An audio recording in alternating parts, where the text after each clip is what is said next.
Okay, what's the best album of all time according to David Heretic? The best album of all time? That's rough. That's hard. I'm going to say Dream Theater, Scenes from a Memory. Wow. You blew our minds. That album, to me, it's a concept album for starters, which I'm a big, I love concept albums. Tell me your favorite track off of it. We'll listen. Home. Home. Okay. Oh, yeah. This album, right? Okay, so would you say you prefer the stylings of Dave Portnoy over Mike Mangini? Yes, absolutely. And when I heard he came back, I jumped for joy. Yeah, tell us why. Okay, number one, stylistically, I think Mike Mangini is a fantastic drummer. Don't get me wrong. When I heard he was going into Dream Theater, I'm not going to lie, I cringed. I was like, oh. But then I heard what he was doing. I was like, okay, it fits. It works. But it doesn't work like Mike Portnoy did. Yeah, Mike Portnoy has more riz. Mark Portnoy has more riz. He has more in a live setting. He's the showman. When it comes to live shows, he was the guy that would do all the antics and interact with the crowd and everything like that. He's fun. He's got a good energy. Yeah, Mike Mangini's a little bit stiff. He's stiff. He's very focused on playing what Mike Portnoy came up with. And he's dorky. Because there's that bass line. He plays mirror image. Do you know that about Mike Mangini? No. He plays drums mirror image. So hi-hat. There's one on each side. It's all... So he's ambidextrous. Wow. Which, like, I'm not drumming that way. No. Fucking kidding me? You got to be really dorky to do that. To devote. I knew someone at Berkeley who his teacher was Mike Mangini, okay, and he practiced mirror image just like him. 12 hours a day. He sounded like a fucking washing machine, and I swear to God, this is true. He practiced the second that Disturbed album, not the one with Get Down with the Sickness, but the one after it or whatever. Like a really dorky Disturbed album is the point, right? Yeah. And he practiced the mirror image.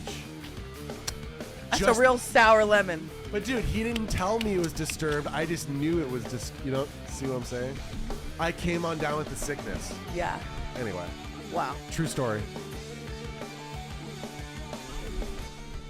Turn that Phrygian jammeroo down. I love Phrygian. You're a Phrygian man? I am. I love it when it goes further. It goes up into Hindu. It's even better. Okay, so Dream Theater is your number one. This album particularly. This particular album. You asked me what I thought the greatest album of all time was. Let's go. Let's do it. What is the worst album of all time? Dynasty. Is it actually? Actually, no. Actually, I got one worse than that. Okay. Actually, I got two worse than that. Yeah, give us. They're both Kiss albums. Is it the solo records? No, I should include those. No, Unmasked or Music from the Elder. They're both awful. And I'm a Kiss fan, and I'm saying that. Wow. You could not pay me to listen to Unmasked. It was awful. What year did Unmasked come out? 80. So that's after they kicked out Ace? No. Peter Criss was still technically a member of the band, but he did not actually play on that album. Okay. But Ace Frehley was still in the band. Ace Frehley was still in the band for this one as well. This was the last album that Ace recorded with them, and he hated this album. And then what's the album with like the Shredder guitarist in 1983 that's really popular? Okay, well after Ace Frehley left, they got Vinnie Vincent. That guy. No, he's not the Shredder guy. You're thinking of Mark St. James. Oh, you're right. Mark St. James was the guitar player that never fit Kiss. But he was just shred. Wait, Creatures of the Night. Who's on that one? That's Vinnie Vincent. Okay, this is the album I was thinking of then. Yeah, Creatures of the Night was a great album. Not their best, but I think it was one of their best. Which album was the Shredder on, or was he not on a record? He was on Animalize. Just that one record? Because he got carpal tunnel. He got his arm basically swelled up to the size of like my thigh, and he was like, I can't play. So they had to kick him out, and they brought in Bruce Kulick. Okay. Do you know what I think the worst album is? Bob Kulick's been bugging Gene and Paul for years, going, you really should let Bruce come in and play in the band. Let's all share. Okay, let's all do our worst What's your album. worst? Let's go. Lou Reed Metallica. It's a good choice. That is the worst album ever created. Lou Reed made an album with Metallica. It's called Lulu. You don't know about this? No. Are you fucking kidding me? No. It's a steamy, hot pile of dog shit. Oh my God, I can't wait to hear this. I love train wrecks. Bring it on. You didn't know about Lulu? No. I thought Metallica would never do something like All that. right. I didn't think that was possible. Okay. We got to This hit is you with the... Please world do. we're living in, Hit all me right. with it. I think this is the edited version, by the way. This is the last record Lou Reed put out. It was with Metallica. Wow. So sad. I am a chorus of the voices that gather up the magnets. This part's actually okay. It's the I was chor- going to say, this isn't bad. This isn't bad. It's the chorus that you'll see. You'll see what happens. It's actually James And rebel you that fucks it up. See, I would see... and blood and meaning. Kind of wish instead of Lou Reed, it was I want you the Man in Black, man. Good Lord, that would have made way more sense. Johnny Cash and Metallica would make way more sense. every meaning you've amassed like a fortune. Oh, throw it away for worship someone who actively despises you. Oh my God. For worship someone who actively despises you. Also, Lars's kick is too punchy. Yeah, for- it's got a lot of attack.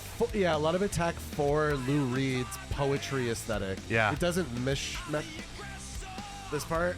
Uh, I am the tablet. yeah. This is the Stories, yeah. post Saint Anger. God. This is kind of Saint Anger Part 2 a little bit. Okay, when was this recorded? 2011. Okay, so this was, you're not kidding then, after Saint Anger. Okay. I am the table. Did he say that already? I am the table. That's the meme, yeah. I don't fucking know. I Whatever. get to see him on all fours, with, All right. coasters on his back. My choice for worst actually, it's tied between two different Sting albums. Ooh, okay. One of them is called Sacred Love. To me, this is like, it's worse than, it's just so bad. And this is Sting. Yeah. Okay. The album hasn't even came on and you're wincing already. That's how you know it's bad. And it's tied with another Sting album, so I'll play. I mean, just look at the smirk. I mean, that pretty much says it all. Yeah. Look at the font.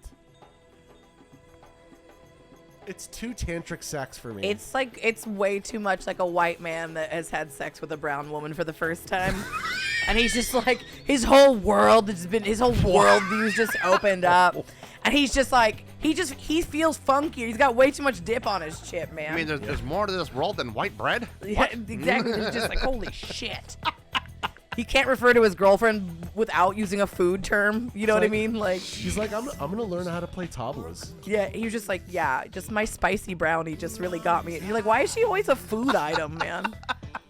Stop.